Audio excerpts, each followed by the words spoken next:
Hey, welcome back to Ask Allison. Here is today's question. Can you talk about how to, or even whether one should, go about negotiating how much they're paying in overhead fees as a contractor in a group practice? I've been part of a group practice for a short period of time, only working a few hours a week as I still hold my job in public health.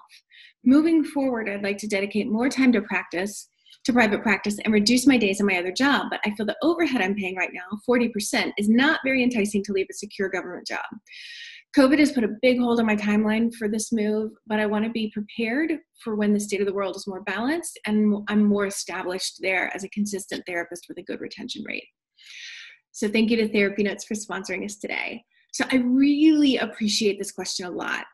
Having been on both sides of this scenario as a former group practice clinician and now a group practice owner, anytime we think about renegotiating or negotiating, we need to consider what the other person would want or need. So one big thing I want to clarify, because it comes up a lot in Facebook groups, is this piece around how expensive it is to be in a group practice. 40% absolutely feels like a lot. That's because it's really expensive to own a group practice. So the profit margin, meaning the amount of money that's left over after paying the clinician and the expenses of the practice, is actually a lot smaller than I think most of us expect or imagine. So depending on the setup of the practice, it may actually be costing the owner to have you pay, or to have you as a part-time person. Remember that the group practice owners can't do the business of running the group practice and maintaining a full-time caseload. And many of them have administrative staff that don't necessarily bring in money, though they certainly help it flow.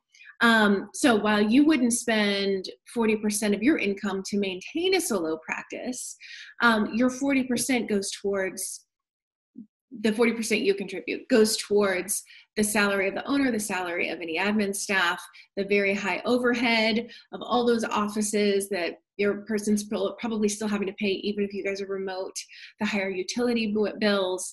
I know when I was working for a group, I thought the owner must just be like lining his pockets with cash because I didn't know what I didn't know.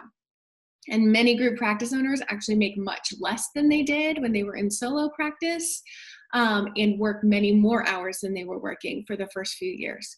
So I put that out there just as like information you may not have had. All that to say, would you make more working for this group with a full caseload than you're doing in your current full-time job? Don't forget the change in your tax situation, because this is you're a contractor, so you're paying self-employment taxes, which you're not doing with your other job.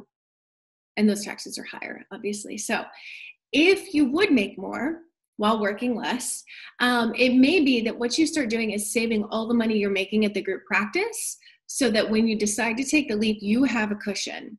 If the practice is established, you can also ask the owner how many new clients you would be given each week, so that you can see how long that money needs to stretch. That should absolutely be data that, if it's an established practice, the owner should be able to kind of give you an estimate for that. Remember that the more you make, the more it brings into the practice. So that is a win-win. If you're wanting a full-time practice with them, then you may have that as leverage for negotiation, absolutely. But remember that they may have clinicians who've been working for them for years with full caseloads who are on that 60-40 split, and it might not be something they're willing to do. So from a group practice owner's perspective, they're certainly incentivized for you to want to work more hours for them. But what you've been doing so far hasn't been doing much except maybe paying for everybody's EHR. I'm also going to put it out there because, of course, I am. Have you considered your own private practice? Your overhead would be lower and steady, no matter how many clients you see. So your income raises exponentially as you see more clients, but your overhead doesn't necessarily. You're almost guaranteed to take home much more money and work fewer hours. So I'm just putting that out there. If you decide that that's the path you want to take, then we've got your back over in the Abundance Party. It teaches you everything you need to know.